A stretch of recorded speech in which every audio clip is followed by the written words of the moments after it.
تو یہ زیرو کیسے؟ یہ عمل ایسا ہی ہوگا کہ جیسے انسان اپنے مزدوری کے پیسے پھٹی ہوئی جیب میں رکھتا چلا جا رہا ہے اور اس کو یقین ہے کہ میرا مزدوری جو ہے میری جیب میں رکھی ہوئی ہے، لیکن جیسے ہی بازار میں پہنچا کوئی سامان خریدنے کے لیے اور جیب میں ہاتھ ڈالا وہاں تو کچھ ہے ہی۔ تو جو نماز اللہ چاہتا ہے وہ قائم کرنے والا ہے، کیونکہ اگر نماز برائی کو نہیں روک رہی تو پھر نماز پڑھنے سے کوئی فائدہ نہیں۔ اگر آپ برائی سے نہیں رک رہے ہیں تو نماز پڑھنے سے کوئی فائدہ نہیں۔ تو یہ لگاتار سلسلہ قائم رہنے کا اگر باقی رہے تو پھر نماز ہے۔ تو ایسی عزاداری کو قائم کرنے کے لیے جو معصومین نے کہا ہے اے صاحبان ایمان اس عزائے امام مظلوم کو قائم کرو۔ تو قائم کرنے کا مطلب یہ نہیں کہ فرض بٹھایا مجلس ہو گئی قائم ہو گئی، نہیں، نہ ایسے نماز ہے کہ مصلی بچا کے نماز پڑھ لی اور ہم نے کہا کہ قائم ہو گئی، ایسا قائم نہیں ہوتی۔ جو پڑھی ہے اس کو باقی رکھو، اس کو قائم رکھو۔ ایسی عزائے امام مظلوم کربلا ہے کہ 2 مہینے 8 دن مسلسل رات دن آپ نے عزائے امام حسین برپا کی، تو یہ آنے والے محرم کی چاند رات تک یہ عزا باقی رہنی چاہیے۔ آپ کے ذہن میں یہ مجلسوں کی بات رہنی چاہیے۔ اگر مجلس کے بعد یہ عزا کے بعد یہ ذہن سے نکل گئی تو پھر آپ نے عزا کو قائم نہیں رکھا ہے۔ سوال ہے محمد والے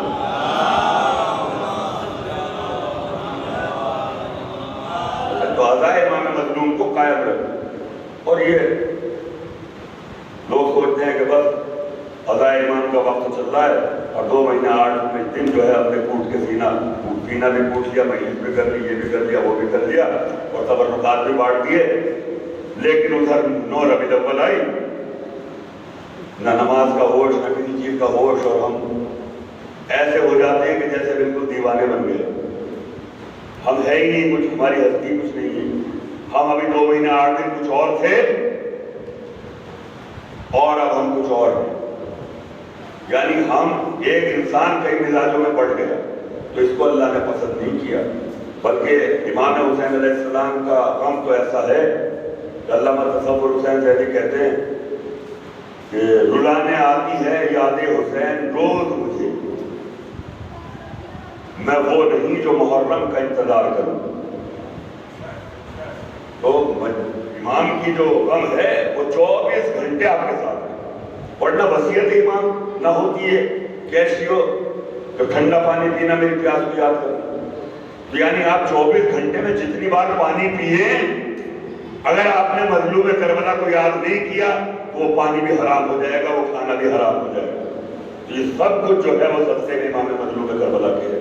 تو یہ اتنی قیمتی عبادت، آپ سوچ رہے ہیں کہ کتنی قیمتی عبادت ہے، آپ کو اندازہ بھی نہیں ہے اس قیمتی عبادت کا کہ کتنی قیمتی عبادت ہے کہ اللہ کی تسبیح و تحلیل چھوڑ کے فرشتے اس مجلس میں چلے آتے ہیں۔ کائنات کا شہنشاہ سید المرسلین رسول اعظم محمد مصطفیٰ صلی اللہ علیہ وسلم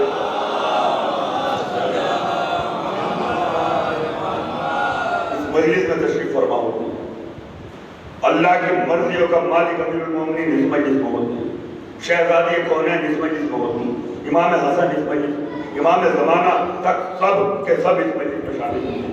آپ سوچئے کہ آپ جن کے پہلو میں بیٹھے ہوئے مرتبہ آج تو ہمارا زمانہ یہ ہے اگر کسی کے گھر میں کوئی اقتدار والا آ جائے، اقتدار رکھنے والا، چاہے وہ ایم ایل سی ہو، ایم پی ہو، ایم ایل اے ہو، منتری ہو یا کوئی بھی ہو، اور وہ ہمارے گھر پہ آ جائے تو کئی دن تک انسان اکڑ کے چلتا ہے کہ ہمارے تعلقات منتری سے ہیں، ہمارے تعلقات ایم پی سے ہیں اور ہمارے گھر میں آئے تھے اور فوٹو کھینچ رہے ہیں اس کے ساتھ۔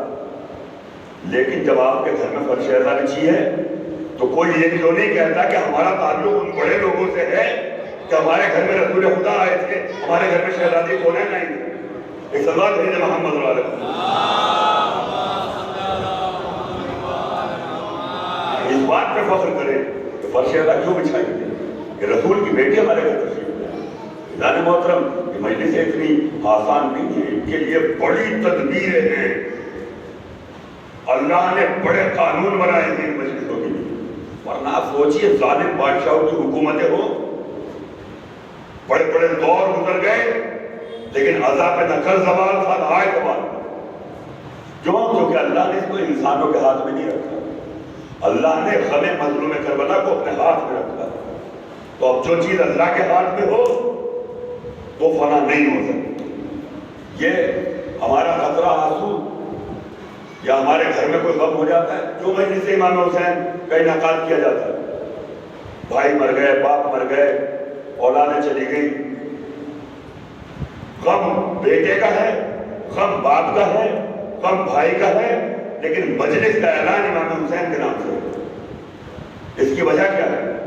ہمارا ایک آنسو کے قطرے کی مثال کیا ہے؟ ابھی نکلا، تھوڑی دیر کے بعد خشک ہو جائے گا، خشک ہو جائے گا، ابھی نکلا 5 منٹ میں 10 منٹ میں خشک ہو جائے گا، لیکن ہمارا قطرہ قطرہ ہی ہے، اور امام حسین کا غم سمندر ہے۔ اگر آپ چاہتے ہیں کہ یہ قطرہ باقی رہے تو اس قطرے کو امام حسین کے غم کے سمندر سے جا کے ملا دو، سمندر باقی رہے گا تو آپ کا قطرہ بھی باقی رہے گا، لیکن اگر آپ نے اپنے قطرے کو اپنے پاس ہی رکھا تو آپ کے پاس خشک ہو جائے گا۔ اسی لیے ہر شے سمٹ کے آتی ہے امام حسین مظلوم کی طرف، کیونکہ مرکز امام مظلوم کربلا ہے۔ ایک سوال بھیج محمد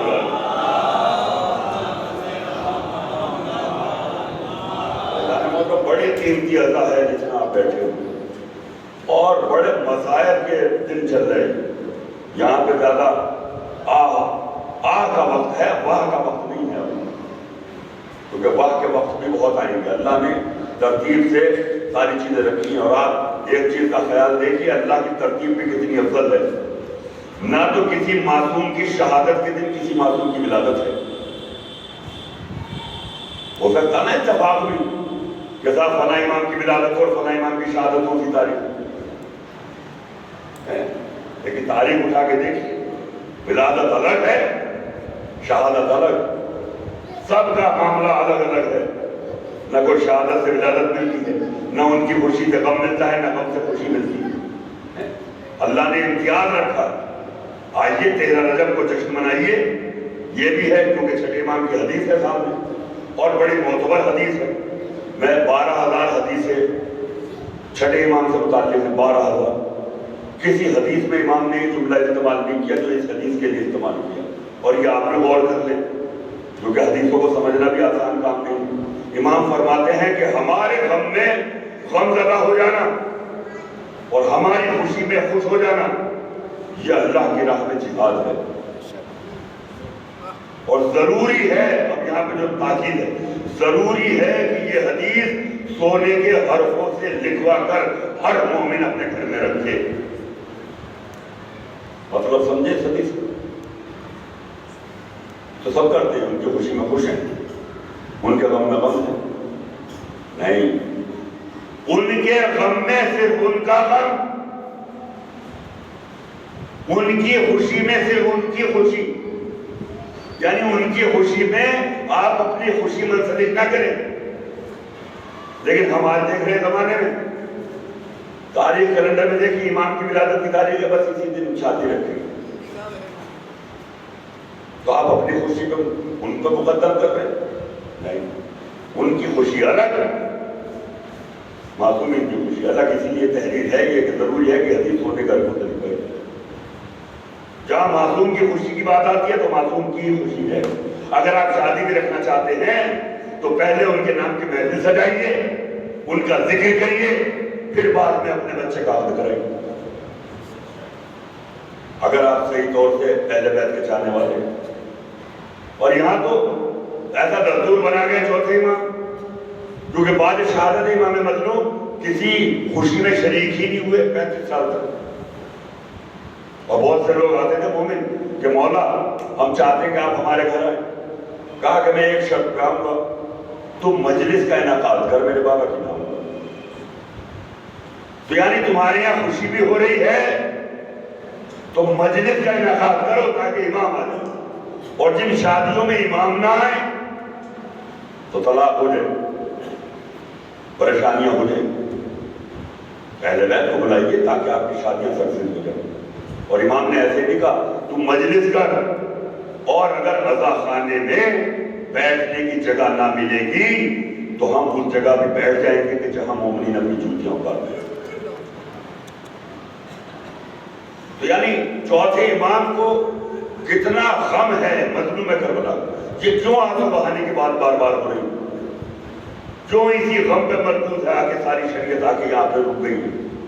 وجہ کی یہ ہے اگر امام حسین قربانی نہ دیتے تو پوری دنیا میں یزید یزید یزید یزید ہو رہا ہوتا، ساری حکومت یزید ہوتی، سارا نظام یزیدیت والا ہوتا، سارا اسلام یزیدیت والا ہوتا، نہ قرآن بچتا، نہ توحید بچتی، نہ رسالت ہوتی، بس صرف یزید جس کا طاقت زیادہ ہے اسی کی حکومت ہے، وہ جیسا چاہ رہا ہے ویسے اسلام کو چلا رہا ہے۔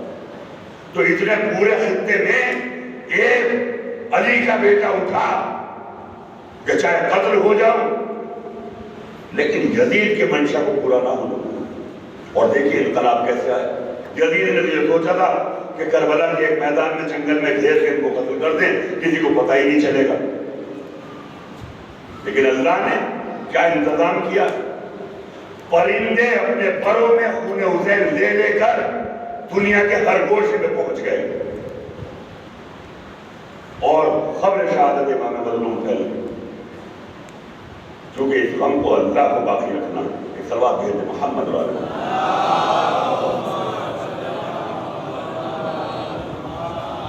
محترم اسلام اسی لیے دو طریقے کا اسلام آج ہمارے پاس ہے، اور اپنے شعور سے آپ اسلام کو سمجھتے چلے جائیں۔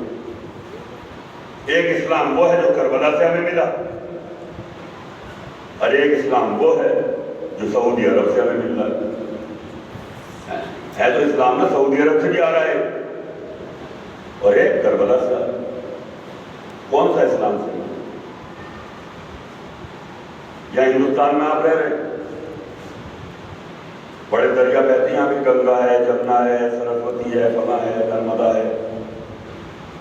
اب جو جس علاقے کی جو نہر ہوتی ہے وہاں کے جیسا بھی کلچر ہے، جیسے بھی مذہب والے لوگ ہیں اس کو بڑا معتبر سمجھتے ہیں۔ ہندوستان کے اندر گنگا ندی کو سب سے معتبر سمجھا جاتا ہے، یہ سب سے بہترین ندی ہے اور اس کے پانی میں شفا، اس سے بیماریاں دور ہو جاتی ہیں۔ یہ نہ عقیدہ تو ہم بھی انکار نہیں کرتے اس عقیدے سے۔ ٹھیک ہے گنگا کا پانی شفا ہے، کیونکہ اللہ خود قرآن میں کہا کہ ہم نے دریا بہائے، اس سے پانی لو، اس سے شفا یاب ہو۔ ہم نے بھی پنڈت جی کی بات مان لی کہ صاحب آپ ہے، بے شک پانی میں شفا ہے، ان کے ساری کتابوں میں لکھا ہے، ویدوں میں لکھا ہے، سب میں لکھا ہے۔ لیکن وہی گنگا کا پانی اگر کانپور سے پیا تو بیمار پڑ گئے، کینسر ہو گیا، السر ہو گیا، بیمار ہو گئے۔ کہا کہ بھئی یہ کیا، گنگا کا ہی پانی تو ہے، کانپور سے پیے چاہے بہار سے پیے، یہ بیماری کیوں پیدا کر رہا ہے، اس میں تو شفا ہونی چاہیے۔ وہ کہے گا کہ آپ کو شاید صحیح علم نہیں، بے شک یہ گنگا تو ہے لیکن یہ اصل گنگا نہیں۔ اگر شفا چاہیے تو جڑ میں چاہیے، اس کی جہاں سے یہ نکلتی ہے، وہ ہے گنگوتری، وہاں سے پیے گا، وہاں پیا تو یقیناً شفا ہے۔ تو کہا کہ کانپور میں جو بہ رہی ہے گنگا کا پانی شفا کیوں نہیں؟ کہا کہ کانپور تک آتے آتے اس میں زہریلے کیمیکل مل چکے، اس لیے اس کا پانی گزر ہو گیا۔ تو آج پوری دنیا میں جو اسلام بدنام ہو رہا ہے، یا دہشت گردی والا اسلام کہا جا رہا ہے، اسلامی دہشت گردی لوگ بول رہے ہیں ٹی وی چینل پہ دنیا جہان میں، اس کی وجہ یہ ہے کہ لوگوں نے اسلام کو گنگا کی طرح کانپور سے لے لیا۔ اگر گنگوتری سے لیتے اب اسلام کی جڑ کہاں ہے؟ کہا کہ اسلام کی جڑ کربلا میں ہے۔ تو کربلا میں کیسے جڑ ہے؟ تو خواجہ معین الدین چشتی یاد آ گئے، انہوں نے کہا شاہ حسین، بادشاہ حسین، دین حسین، دی پناہ حسین۔ کوئی بھی مورخ، کوئی بھی شاعر، کوئی بھی دنیا کا بڑے سے بڑا فلسفر خواجہ معین الدین چشتی کی اس رباعی پہ کوئی قلم نہ چلا پایا، 800 سال ہو گیا ہے۔ تو کیا کہا خواجہ نے؟ دین حسین، حسین ہے دین۔ حسین کیا ہے؟ دین بھی ہے اور دین کی بنا بھی ہے۔ تو اب اگر حسین کو دین مان لیا جائے تو حسین ایسا دین ہے جو 28 رجب کو ہجرت کر کے مکہ مدینہ سے کربلا آ گیا۔ جب دین ہجرت کر کے کربلا آ گیا تو اگر دین چاہیے تو کربلا سے ہی ملے گا۔ اور جو چھوڑ کے آئے تھے امام، وہ جو خلافت والا تھا، ملوکیت والا تھا، ملائیت والا تھا، کٹ ملائیت والا تھا، وہ دین سعودی عرب میں رہ گیا، یا جو حکمرانی والا دین تھا، اور وہ دین ایسا پھیلا کہ جس میں اہل بیت شامل نہیں ہیں، جس میں حسین نہیں ہے، اس میں ایسے ایسے جھوٹی حدیثوں کے، انحراف قرآن کے ایسے کیمیکل ملا دیے کہ آج یہ آتنکواد والا دین بن کے رہ گیا۔ لیکن جو کربلا سے دین آیا، نہ اس میں آتنکواد ہے، نہ اس میں ظلم ہے، اس میں صرف انسانیت ہے۔ اس کربلا والے دین میں انسانیت ہے۔ انسانیت یہ نہیں ہے کہ شیعہ کا بچہ ہے تو ہم اس پہ رحم کریں، کسی کا بھی بچہ ہو، کسی کوئی بھی دنیا کے اندر، کیونکہ رسول اکرم کی حدیث ہے کہ اگر مسلمانوں میں کوئی ظالم نظر آیا اور کافروں میں کوئی مظلوم نظر آیا تو میں کافر کے ساتھ کھڑا ہو جاؤں گا کیونکہ وہ مظلوم ہو۔ یعنی دین اسلام یہ ہو رہا ہے کہ جس کے اوپر ظلم ہو رہا ہے، چاہے وہ کسی بھی مسلک کا ہو، کسی بھی مذہب کا ہو، تم کو اس کے ساتھ دینا ہے۔ اور چاہے ظالم ہمارا بھائی کیوں نہ ہو، یا ظالم اسلام کا کتنا ہی بڑا عہدیدار کیوں نہ ہو، اگر وہ ظلم کر رہا ہے تو تم کو ظلم کے مقابلے کا کتنا ہو جانا۔ یہ ہے اسلام، یہ ہے امام حسین کا پیغام۔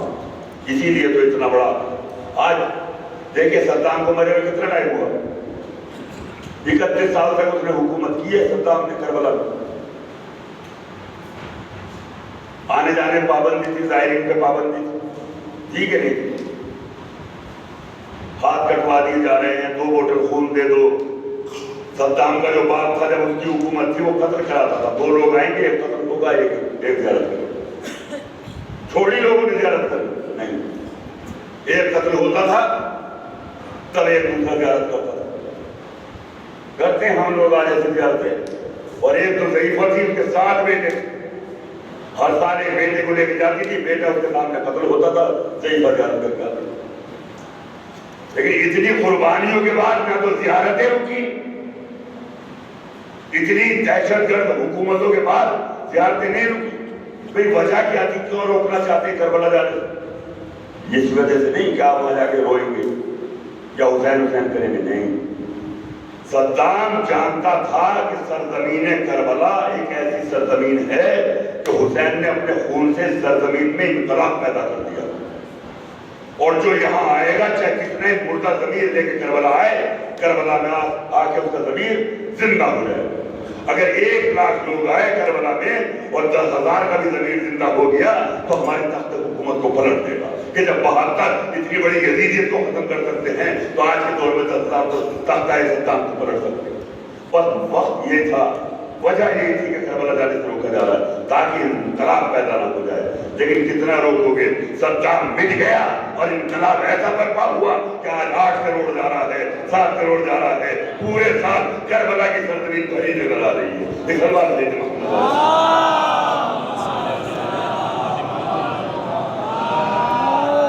جو زیارت کر کے آئیں گے ماشاءاللہ، انہوں نے وہاں کے نظارے دیکھے ہو، جو چیز کی خواہش کی وہ حاصل ہے۔ کسی کا جوتا ہی ٹوٹ گیا، کہا کہ اب یہاں کا بنوا، دیکھا تو سامنے جوتا کاٹنے والا بیٹھا ہے۔ کوئی کہہ رہا کہ ہندوستانی کھانا چاہیے، ابھی وہ سوچ ہی رہا ہے کہ سامنے سے کوئی یہ چلا رہا ہے ہندوستانی تو کھانا کھائے گا۔ کہ کون خدمت کرنے والے ہیں وہاں؟ کہ کوئی تو ہے، مجھے تو بشری کام لگتا ہی نہیں ہے، تو فرشتوں کا کام لگتا ہے۔ 7 کروڑ لوگ پہنچے، ریکارڈ ہے، اور 6 امام کی حدیث کے ذیل میں یہ ریکارڈ ہے۔ امام کہتے ہیں کہ تم ہمارے گھر ہماری زیارت کرنے آؤ، اور اگر جگہ تنگ ہو تو مومنین کے لیے اللہ اس جگہ کو وسیع کر دیتا ہے۔ 6 امام کا قول ہے۔ اب تو UNO جو دنیا کی ایک اتھارٹی ہے، UNO جو سروے وغیرہ کرتی ہے، UNO کی رپورٹ ہے، آپ اٹھا کے دیکھ لیجیے گا کبھی انٹرنیٹ پر۔ UNO کی رپورٹ یہ ہے کہ سرزمین کربلا میں ایک وقت میں 18 لاکھ سے زیادہ لوگ نہیں آ سکتے۔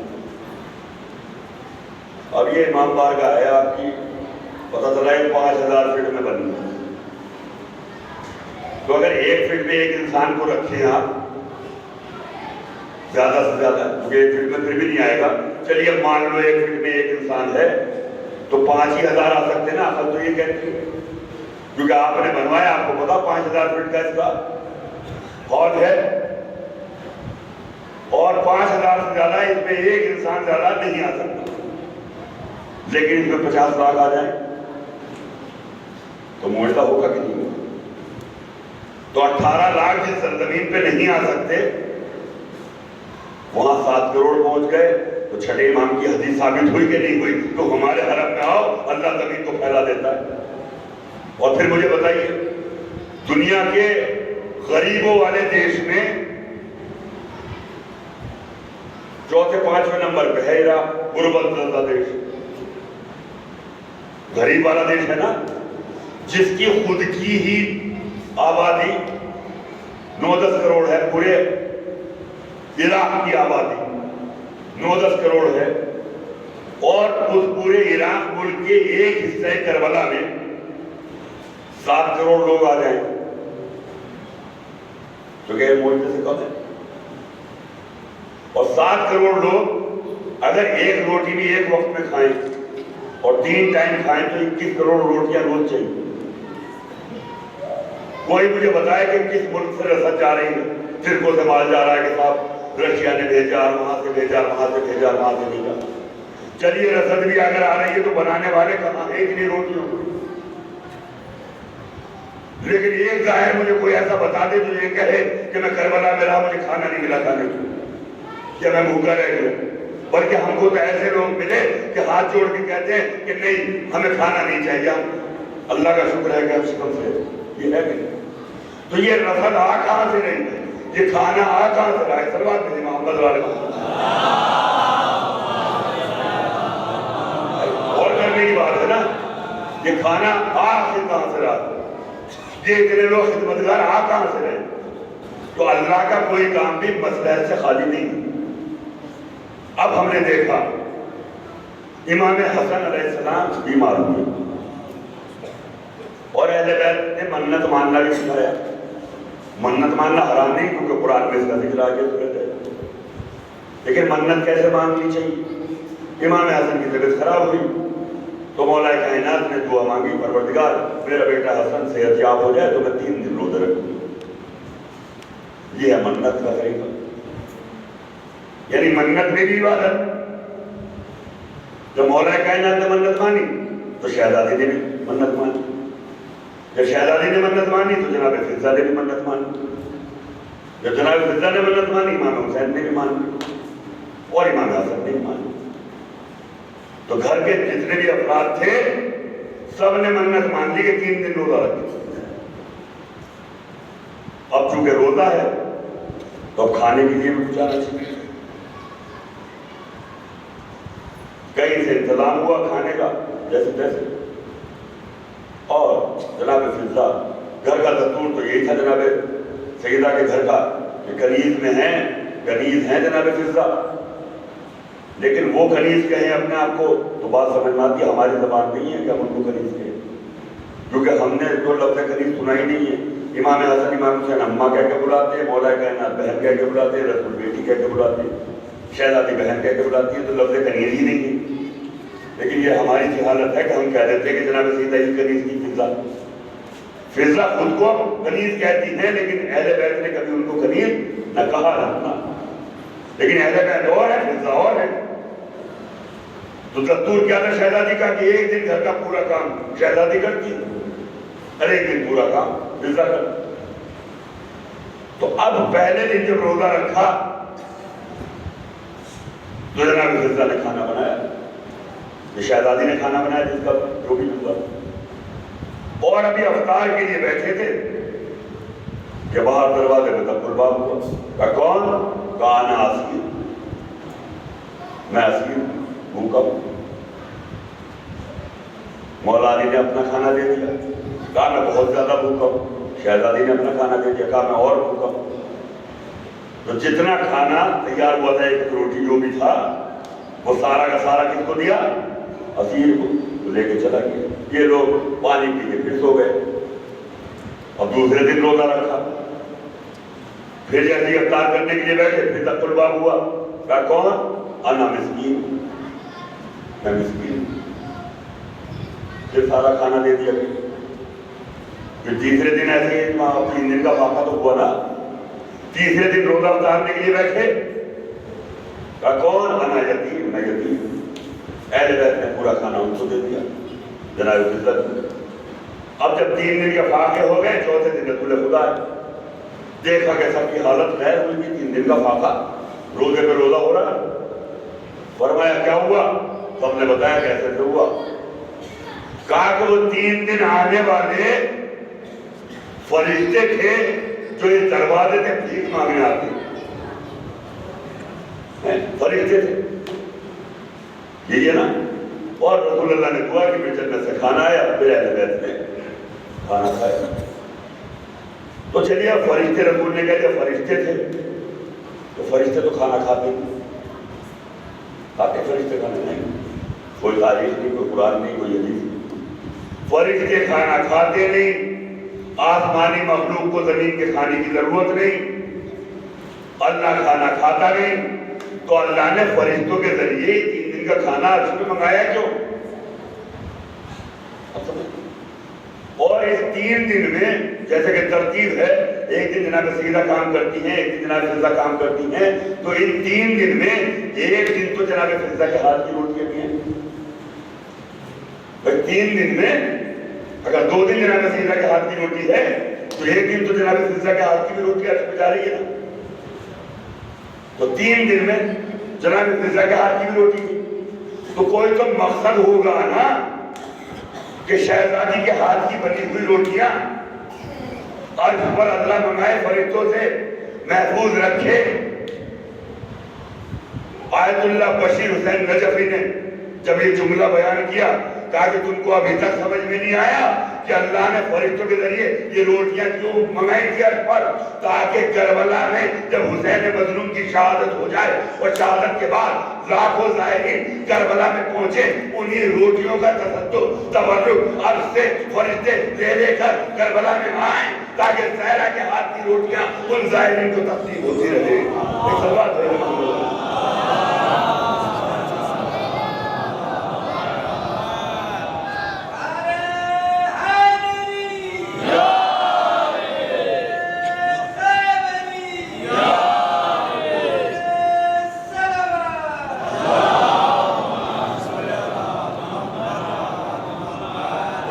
بشر کا کام ہی ہے.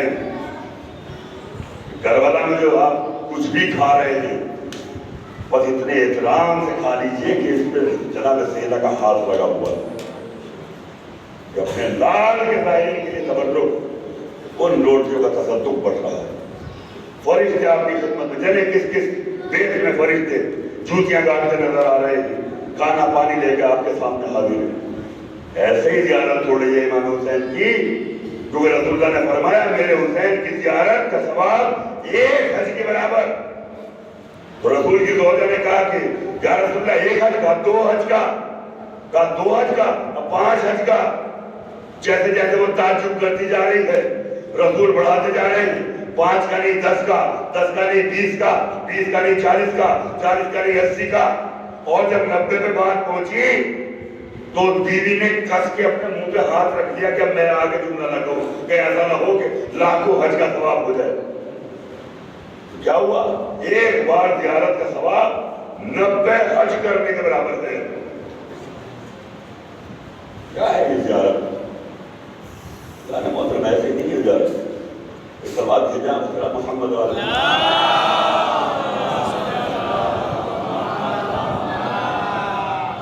جو جا چکے ہیں کربلا ان کو اللہ پھر سے جانے کی توفیق عطا کرے، اور جو نہیں گئے ہیں پروردگار زندگی میں کم سے کم 1 بار تو زیارت کر کے آئے. پیسہ ادھر ادھر فضول خرچی کرنے سے بہتر ہے کہ اہتمام کریں، اپنے گھر میں گلک بنا لیں، 10 روپے 20 روپے 50 روپے اس میں ڈالتے رہیں فضول خرچی کو روک کے، تاکہ آپ زیارت کر کے آئیں. اور یہ اتنا بڑا شرف ہے کیونکہ امام حسین کہتے ہیں کہ جو ہماری زیارت کو آئے گا اور جب وہ تن و تنہا اپنی قبر میں ہوگا تو ہم اس کی زیارت کرنے آئیں گے. اتنا بڑا آپ جیسے چاہیں مجلس کو سن لیں، کیونکہ میں تو عرض کر رہا ہوں. جناب فضہ کے قدموں پہ تو ہماری جانیں قربان کہ شہزادی کے ساتھ جناب فضہ کے ہاتھ کی روٹیوں کی اللہ نے تبرک میں رکھی. کون ہے فضہ؟ حبش کے بادشاہ کی بیٹی. اور جب آئی ہیں امیر المومنین کے گھر تو وہاں جا کے دیکھا کہ فاقہ ہی فاقہ فاقہ ہی فاقہ. تو فضہ ایک ہنر جانتی تھی، سونا بنانا، علم کیمیا. اور انہوں نے بڑی محنت اور مشقت کرنے کے بعد ایک ڈھیلا سونا بنایا اور حضرت علی کے پاس لے گئی. یا علی، میں سونا بنانا جانتی ہوں، یہ سونا میں نے بنایا ہے، آپ اس کو بازار میں فروخت کر دیں تاکہ گھر کے لیے سامان آ جائے اور بچوں کی فاقہ ہو. مولا کائنات نے اس سونے کے ڈھیلے کو غور سے دیکھا. فضہ اگر اس میں یہ اور ملا دیتی تو سونا اور اچھا ہو جاتا، اگر یہ اور ملا دیتی تو سونا اور اچھا ہو جاتا، اگر اس میں یہ والا مسالہ اور تیار کر کے ڈال دیتی تو سونا. کہا یا علی، آپ سونا بنانا جانتے ہیں؟ ابھی تو آئی تھی نا، معرفت کہاں تھی؟ ابھی دور تھی. مولا کائنات نے زمین میں ٹھوکر ماری، زمین دو حصوں میں تقسیم ہوئی. کہا فضہ ذرا غور سے دیکھ. کہا دیکھا تو سونے کی نہر بہ رہی. کہا کہ سونا ہونا تو ہمارے قدموں میں بہ رہا ہے فضہ. ہم یہاں عیش و عشرت کرنے نہیں آئے ہیں، ہم یہاں کھانے پینے نہیں آئے ہیں. ہمارا تو مقصد ہی کچھ اور ہے. مقصد الہیت ہے کہ ہم بھوکے رہے، کائنات میں کوئی بھوکا نہ رہے. بس یہاں سے جو معرفت فضہ کو ہوئی، وہ سونے کا ڈھیلا اسی نہر میں ڈال دیا، زمین کے لیول کا. اب ایسی معرفت ہو گئی، اب ایسی خدمت کا انداز بدل گیا کہ ایک پڑوس سے کوئی خاتون آئی گھر میں، جناب سیدہ آرام کر رہی، فضہ کے پاس فضہ کام کر رہی گھر کا. فضہ نے کہا فضہ ہمیں شہزادی سے ملنا ہے. کہا کہ وہ آرام کر رہی. کہا کہ مجھے بتاؤ کیا کام ہے. کہا کہ تم سے کیا مطلب؟ وہ شہزادی حل کر سکتے.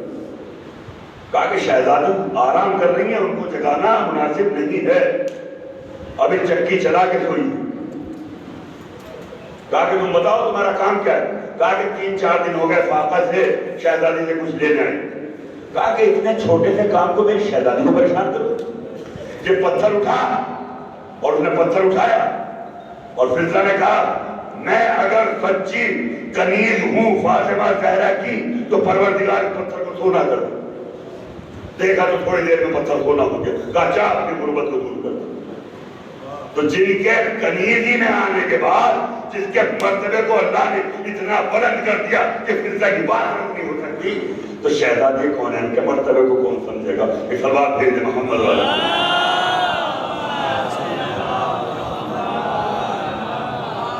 سلمان فارسی تو 10ویں درجے پہ فائز ہے نا، ایمان کی آخری حد، ایمان کی آخری ڈگری لیے ہوئے. تو گھر پہ آئے سلمان، آنے کے بعد تقل بات کیا. فضہ آئی سامنے. کہا سلمان کیا ہوا؟ کہا کہ فضہ میرے مولا کہاں ہیں؟ فضہ نے کہا کہ سلمان حیرت ہے، تجھے یہی نہیں معلوم تیرے مولا کہاں ہیں؟ کہا کہ نہیں، کافی دیر سے میں ڈھونڈ رہا ہوں، میرے مولا نہیں مل رہے. کہا کہ وہ آسمانوں پر فرشتوں کو رزق بانٹ رہے ہیں. فضہ اب سلمان چلے ادھر سے، خیال کچھ ہے، دماغ کچھ ہے. یہ 10ویں درجے پہ فائز والے. دیکھا تو مسجد نبوی میں امیر المومنین یتیم بچوں کو رزق بانٹ رہے ہیں، کھانا دے رہے ہیں. اب سلمان آئے، کہا کہ مولا فضہ غلو کرنے لگی، حد سے بڑھانے لگی ہے بات. غلو کیا ہے کہ کسی کے مرتبے کو جتنا ہے اس سے بڑھا دینا. مولا نے کہا سلمان کیا ہوا؟ کہا کہ ابھی میں گھر پہ گیا تھا اور فضہ نے کہا کہ مولا آسمانوں پہ فرشتوں کو رزق بانٹ رہے ہیں اور آپ تو یہاں مسجد نبوی میں ہیں. یہ غلو ہوا. امیر المومنین نے ایک بار سلمان کے چہرے کو دیکھا، کہ سلمان تجھے شک ہے، تجھے شک ہے اس بات کا کہ میں فرشتوں کو آسمانوں پہ رزق نہیں بانٹتا؟ اب تھر تھر آ گئے، کیونکہ یہ جو جملہ امیر المومنین کا تھا، یہ 10ویں درجے پہ فائز ایمان والا تھر تھر آ کے قدموں میں بیٹھ گیا. اور امیر المومنین نے اٹھایا، کہا کہ سلمان اٹھ، اور آنکھوں پہ ہاتھ پھیرا، کہا آسمان کی طرف دیکھ. اب جو دیکھا پہلے آسمان پہ بھی حضرت علی ہیں، دوسرے پہ بھی ہیں، تیسرے پہ بھی ہیں، چوتھے پہ بھی ہیں، پانچویں پہ بھی ہیں، ساتوں آسمان پر فرشتوں کو رزق بانٹ رہے ہیں۔ کہا کہ مولا کیا فضہ؟ کہا کہ سلمان کچھ بھی کرنا فضہ کی برابری نہ کرنا، تم گھر کے باہر کے غلام ہو، فضہ گھر کے اندر کی کنیز ہے، اور گھر والے زیادہ بہتر جانتے ہیں۔ ایک سلمان بھیجے محمد والے۔ نعرہ حیدری، نعرہ سلمان۔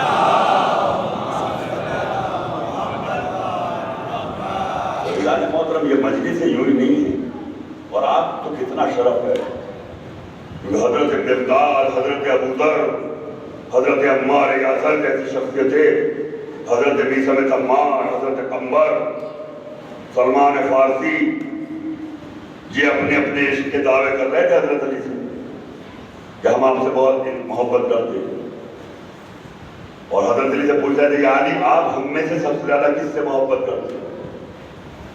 کہا کہ سب سے زیادہ کی بات نہ کرو، سب سے زیادہ تو میں کچھ اور لوگ ہیں جن سے کرتا ہوں۔ کہا یا علی وہ کون؟ کہا کہ جب ہمارا آخری میں غیبت میں چلا جائے گا اور کوئی حجت خدا زمین پہ ظاہر نہ ہوگا، اس وقت کے جو شیعہ ہوں گے جو صرف ہماری بات سن کے ہم سے محبت کریں گے، وہ تم سے سب سے زیادہ عظیم ہے۔ تم ہمیں دیکھ رہے ہو، ہمارے حالات سے واقف ہو، نہ وہ ہمارے حالات کو دیکھ رہے ہوں گے، صرف سن کے محبت ہوگی، صرف سن کے عزاداری کرنے والے ہوں گے، صرف سن کے محبت کرنے والے ہوں گے۔ میں ان سے بے پناہ محبت کرتا ہوں، اور میرا دل چاہتا ہے کہ ان کے درمیان میں زمین پہ بیٹھ کے ان سے گفتگو کروں۔ سمجھ رہے ہیں کیا امیر المومنین ہم لوگوں کے لیے کہہ رہے ہیں؟ تو جو ہمارا امام ہمارے ساتھ زمین پہ بیٹھ کے گفتگو کرنے کے لیے راضی ہے، تو ہم کو کیسا ہونا چاہیے کہ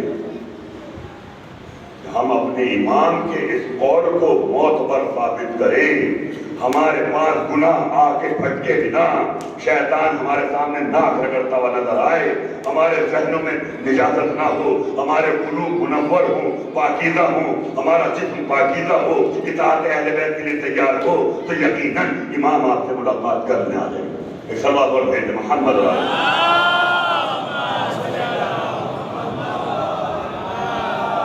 علیہ محترم، جناب خدیجہ الکبریٰ نے اسلام پر میں روایت پڑھ دوں اور میں اس کو مسائل کی طرف لے کے جا رہا ہوں۔ آج چونکہ بہت دل بھرا ہوا ہے، اور میں جانتا ہوں آپ سب کے دل بھرے ہوئے، اور یہ دل ایسے نہیں بھرے ہوئے۔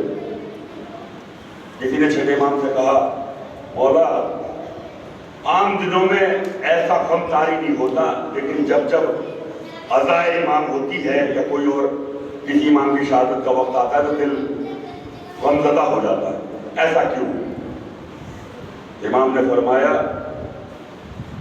کہ غمگین فضا کرنے کے لیے اللہ کی طرف سے کچھ فرشتے مقرر ہیں، اور وہ امام حسین علیہ السلام کے خون میں بھرے ہوئے کرتے کو آسمان پہ لہرا دیں گے،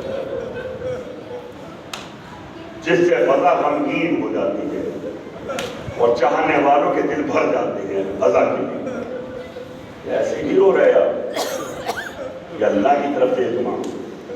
اپنے ماں باپ کو ہزاروں لاکھوں سلام کریں کہ آنکھ سے آنسو نکلے، اور اگر کسی کا مجلس حسین میں بھی آنسو نہ نکلے تو چوتھے امام کہتے ہیں اس کو چاہیے کہ اپنے سر کو پتھروں کو مار ڈالے، کیونکہ اس کے گناہ اس کے قلب پر اتنے حاوی ہو گئے ہیں کہ اس کا دل اتنا سخت ہو گیا ہے کہ آنسو نہیں نکلے۔ تو اگر حسین کے غم میں نہ رویا تو پھر زندگی بھر روئے گا، اپنے مصائب پہ روئے گا۔ اس لیے اگر اپنے غم میں نہیں رونا چاہتے ہو تو غم مظلوم میں کربلا پہ آنسو ڈالو۔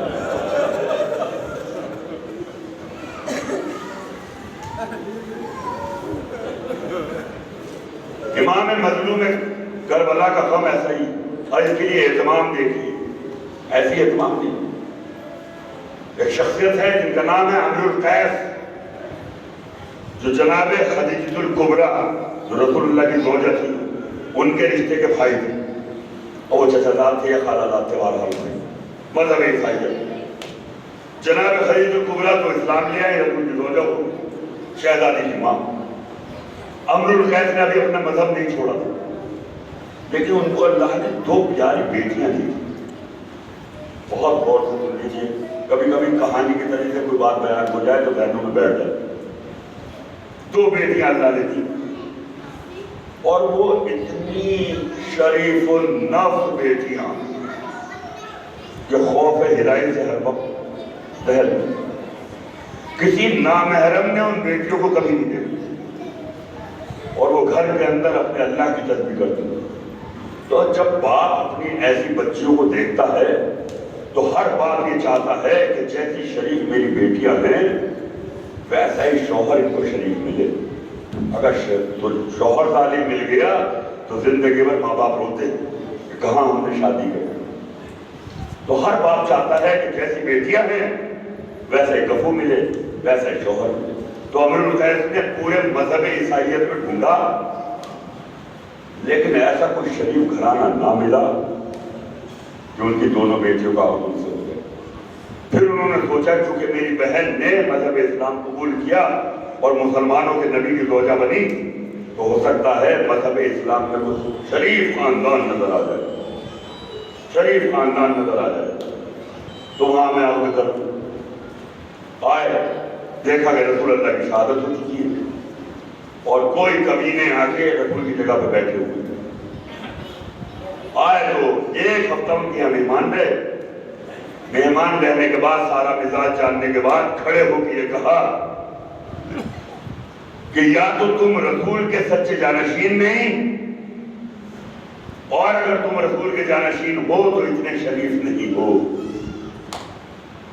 تمہارا گھر اتنا شریف نہیں ہے کہ جہاں میں اپنی بیٹیوں کو رکھ سکوں، یہ دے سکوں۔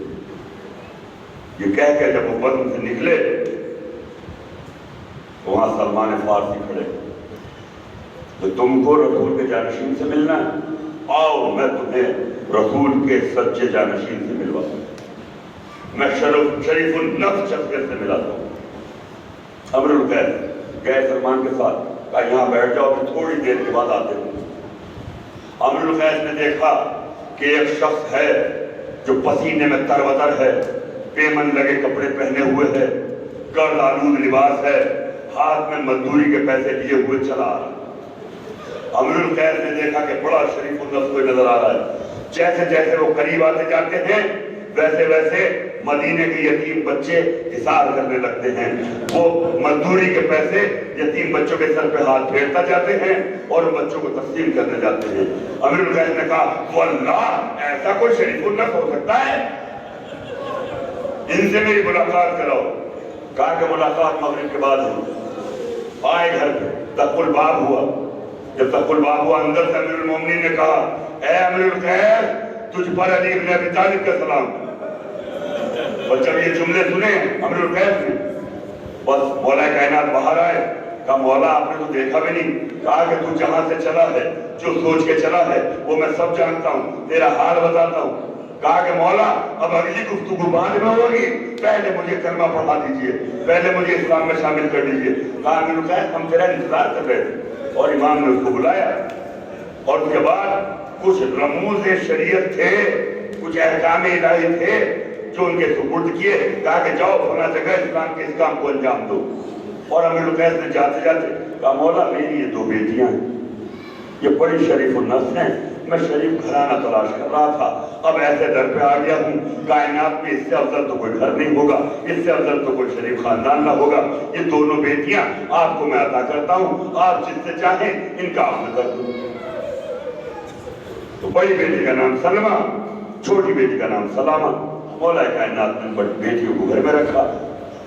اب سوچ سکتے ہیں آپ کتنی شریف النفس یہ بیٹیاں ہوں۔ جب بھی کوئی باہر سے گھر آیا تو سب سے پہلے امیر المومنین اس کا نام بدل دیتے تھے۔ تو جو بڑی بیٹی سلمہ تھی کچھ دنوں کے بعد اس کا عقد امام حسن مجتبیٰ سے کر دیا اور نام سلمہ کا بدل کے رکھا ام فروا۔ کیا نام رکھا؟ ام فروا، حضرت قاسم کی ماں۔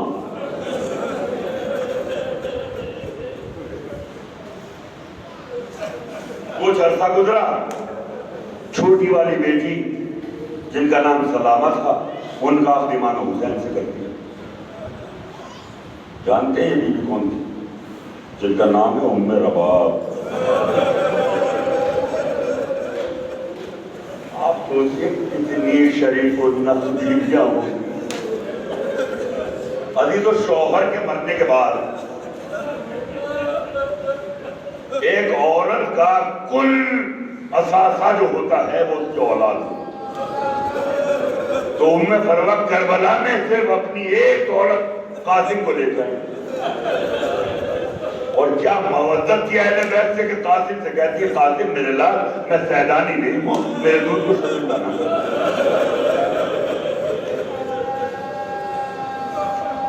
جانے قربان۔ اور دوسری جو تھی بہن ان کی جناب ام رباب، یہ تو عجیب گوہر لے کے کربلا میں آئی۔ ایک علی اصغر ہے، ایک سکینہ ہے۔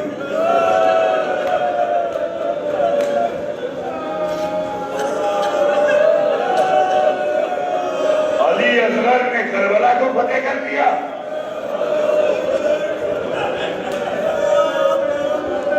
سکینہ نے شام کو فتح کر دیا۔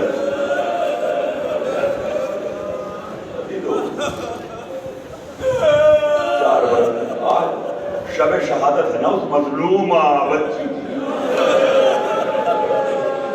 جتنا پرسہ دینا چاہے دے دیں، کیونکہ اس بچی کو رونے بھی نہیں دیا گیا۔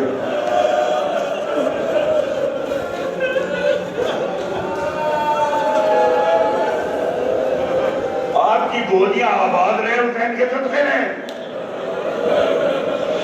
لیکن رباب کی تو گودی اچھل گئی۔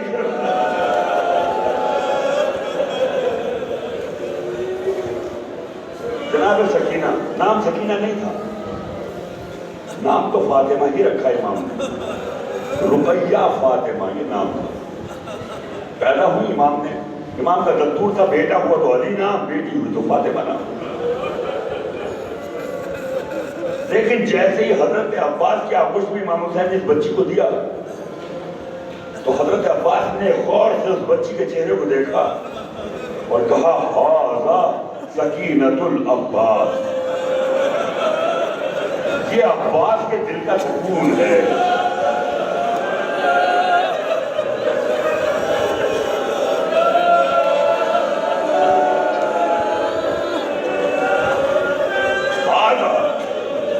سکینۃ العباس، اور حضرت عباس کی زبان سے جملہ نکلا، پھر کسی نے رقیہ کہہ کے نہ بنایا، سب نے سکینہ کہہ کے بلایا، کیونکہ عباس نے نام رکھا۔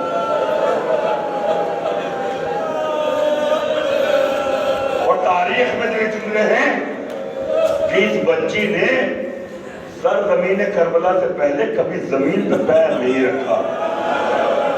یہ بچی آغوشوں میں پلی ہے، کبھی حسین کی آغوش میں، کبھی عباس کی آغوش میں، کبھی جناب زینب کی آغوش میں، کبھی جناب ام کلثوم کی آغوش میں، کبھی رباب کی آغوش میں، کبھی جناب ام لیلہ لے رہی ہے۔ اس بچی کو کسی نے زمین پہ پیر رکھنے نہ دیا۔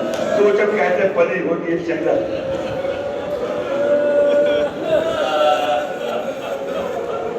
اب چونکہ سفر میں امام کے ساتھ چلی، اب مشکلیں زیادہ بڑھ گئی، لیکن شہزادی نے 3 برس کی بچی کیا صرف ہوتا ہے، کیا دیکھتی ہے، لیکن دیکھا کہ راستے میں حضرت مسلم کی شہادت کی خبر آ گئی، اور حضرت مسلم کی ایک بیٹی تھی، ان کا نام بھی رقیہ۔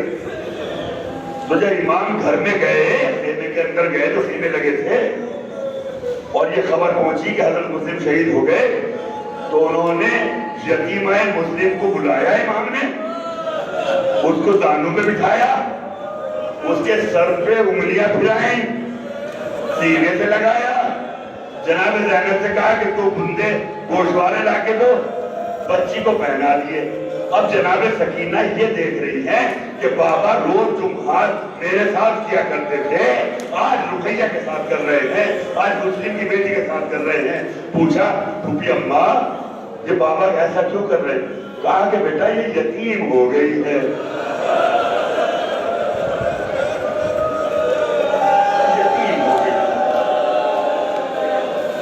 بچی کے ذہن میں یہ بات بیٹھ گئی کہ جب کوئی یتیم ہوتا ہے اس کو گوشوارے پہنا دیے جاتے ہیں، اس کے سر پہ ہاتھ پھیرا جاتا ہے، اس کو سینے سے لگایا جاتا ہے۔ اب یہ کربلا میں اس بچی کو کون بتائے کہ حسین کی شہادت کے بعد تماچا کوئی بات گوشوارے بچی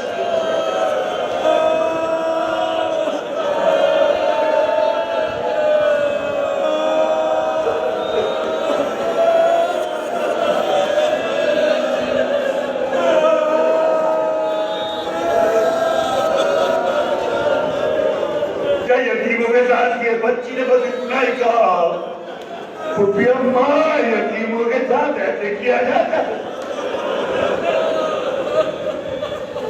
اس کے بعد شان غریبہ میں رات میں نکل گئی، زینب ڈھونڈتی رہی، بچی نہیں ملتی۔ دیکھا جناب زینب نے جا کے ایک بغیر سر کے لاشے کے پیروں سے لپٹی ہوئی بچی بیٹھی۔ سکینہ تم کس لاشے سے لپٹی ہو؟ کہا یہ میرے بابا کا لاشا ہے۔ کہا کیسے پہچانا؟ ارے لاش کے پہچان کی دو صورتیں ہوتی ہیں، یا تو لباس ہو یا سر ہو، نہ سر ہے نہ لباس ہے، کیسے پہچانا؟ کہا کہ میں نے کہا بابا اس لاشے سے آواز آئی یا بنیا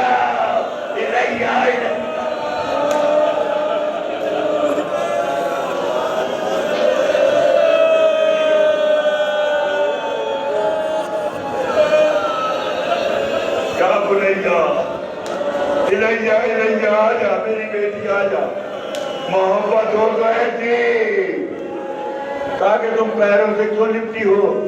کہا میرے بابا کے اتنے تیر لگے ہیں، کہیں بوسا دینے کی جگہ نہیں۔ بچوں کا آغوش میں لے کے جناب سکینہ کو لے کے آئی۔ اب جناب زینب اس سکینہ کا کتنا خیال رکھی؟ کوفے کا قید خانہ، کوفے کے بعد شام کا قید خانہ جس میں دن کی دھوپ ہے، رات کی اوس ہے، بچی تڑپ رہی ہے۔ آپ بتائیے وہ بچی رات میں جب جناب زینب سے کہتی ہے پھوپھی اماں مجھے نیند نہیں آ رہی، تو بتائیے زینب کیا جواب دیں؟ وہ شہزادی زینب کیا جواب دیں؟ ارے جس کا بستر حسین کا سینہ ہو، جس کا جھولا عباس کے بازو ہو، کربلا میں بستر بھی رک گیا کہ ہمارا پشت پر زخم کھائے ہوئے علی کی بیٹی زندان میں کانٹے پڑے ہوئے تھے۔ ظلم کی انتہا تھی، کتنے کانٹے پڑے ہوئے تھے، پشت پر زخموں سے چور ہے علی کی بیٹی۔ سکینہ کی محبت میں اپنے زخمی پشت کو لے کر کانٹوں کے اوپر لیٹ کے کہتی ہے اے سکینہ میرے سینے پہ سو جا اگر تجھے نیند ہے۔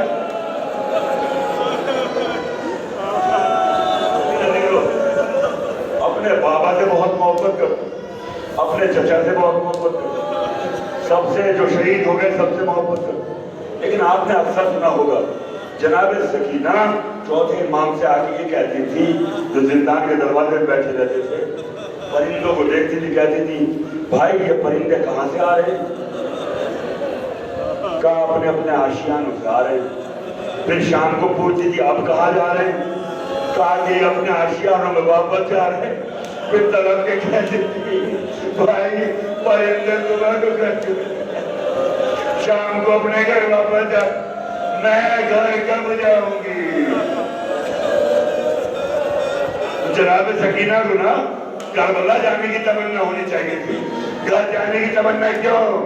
تو کسی نے کہا کہ جب پوچھا گیا کہ ایسا کیوں، کہ تاکہ میں مدینے جاؤں اور اپنی بہن فاطمہ زہرا سے لپٹ کر بتا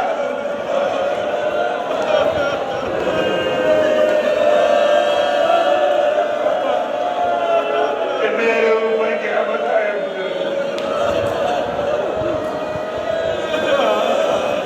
بھائی جانے موقع آپ مذاہب سمجھ رہے ہیں نا؟ کربلا کے سارے شہیدوں کے مصائب ایک پڑھ لیں، ایک قیدی کا مصائب ایک پڑھ لیں۔ اور سارے قیدیوں کے مصائب ایک مہینے میں اور جناب سکینہ کے مصائب ایک بچے نے کتنا بتایا شام کے بچے آ جاتے تھے شام کو اور جناب سکینہ سب کو مجلس سلاتی تھی میرا بابا ایسا تھا جو مجھے سینے میں سلاتا تھا میرا بھائی علی اکبر مجھے گود میں لے کے بچے پوچھتے تھے کہ تم اتنی پیاری کیوں کہ میرے ایک چچا تھے پانی لینے گئے ابھی تک واپس نہیں آئے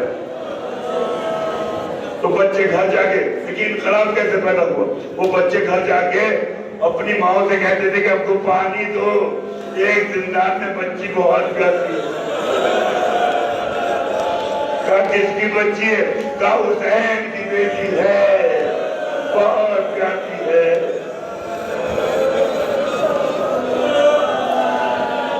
انقلاب برپا کیا جناب لیکن عزیز و آج کی وہ رات آئی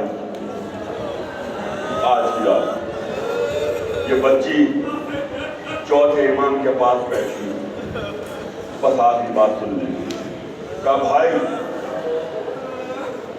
آپ امام وقت ہیں کہاں سکینہ میں امام وقت ہوں کہا قرآن کی آیت ہے کل شیء ایسا نہ ہو فی امام مبین کیا آپ اس آیت کے مصداق ہیں کہا کہ ہاں ہم اس آیت کے مصداق کہا بھائی آپ ہر شے کا علم رکھتے ہیں کہا کہ میں آپ سے کچھ سوال کرنا چاہتا ہوں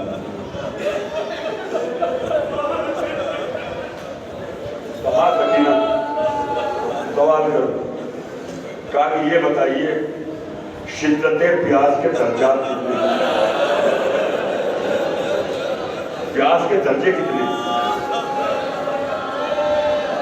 بچیا کہ یہ سوال کیا جناب زینب تڑپ گئے سکینہ یہ کیسا سوال کرتے چوتھے امام نے کہا بھوکی اماں نہیں سکینہ نے بھائی سے سوال نہیں کیا امام وقت سے سوال کیا اور امام وقت میں واجب ہے کہ مجھے جواب دوں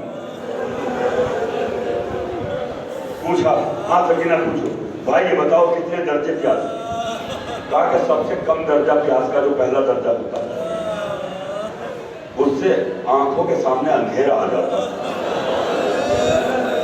کچھ دکھائی نہیں دیتا جیسے ہی جملہ امام نے کہا بس تڑپ کے کہا ہاں مجھے میرا بھائی قاسم یاد آ گیا کہ پیاس کی شدت سے اس کی آنکھوں کے سامنے اندھیرا آ گیا ظالموں نے حملہ کر دیا میرا بھائی کا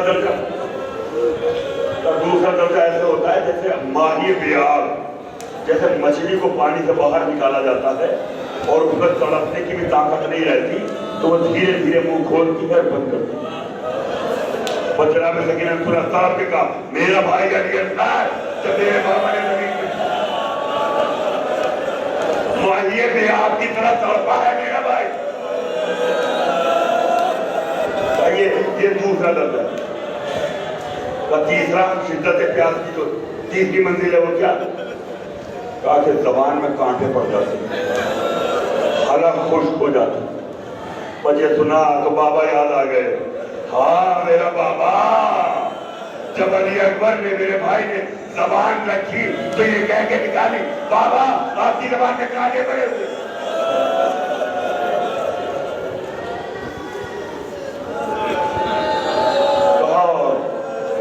چوتھے امام نے جب کہا اب آخری درجہ پیاس کا بچا اور یہ کہہ کہ چیخ مار کے روئے سکینہ اگر تو بھائی سے سوال کرتی تو میں یہ جواب بتا دے کہا کہ نہیں بھائی مجھے بتاؤ امام فرما کہ جب شدت پیاس کا جو آخری درجہ ہے وہ یہ ہے کہ انسان کے جسم میں پانی بالکل ختم ہو جاتا ہے اور جسم کی کھال اس کی ہڈیوں کو چھوڑ دیتی کھال ہڈیوں کو چھوڑ دیتی اور یہ وہ وقت آتا ہے کہ انسان کا بس آخری وقت ہے پر جیسے یہ سنا جناب سکینہ نے اپنا کرتا آستین کا اٹھایا کہا ہے بھائی سید سجاد میری ہڈیوں نے کھال کو چھوڑ دیا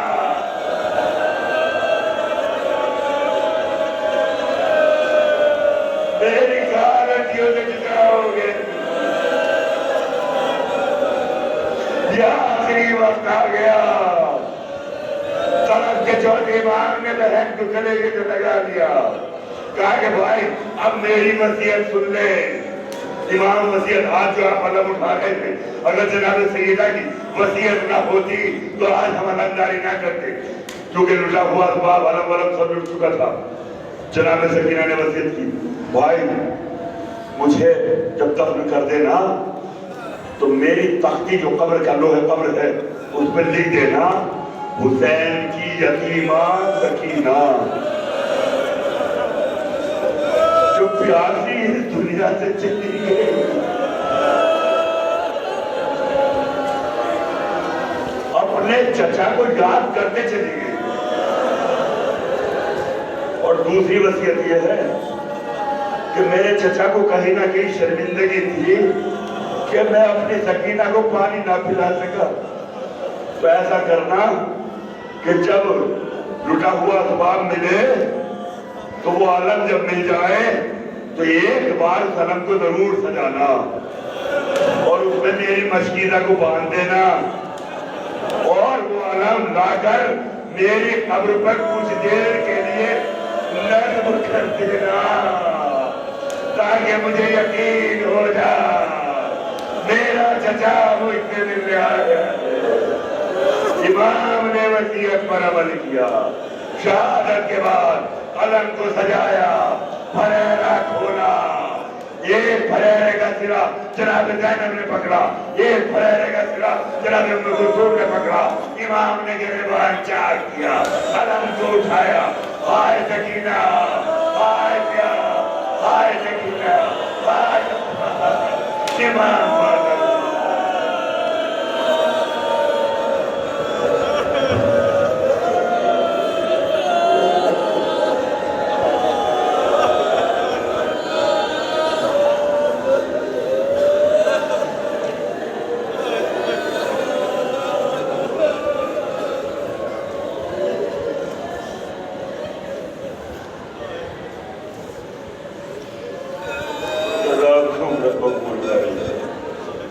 خدا آپ کو کسی غم میں نہ رلائے. پروردگار ہمیں کوئی غم نہ دینا سوائے غم ایمان.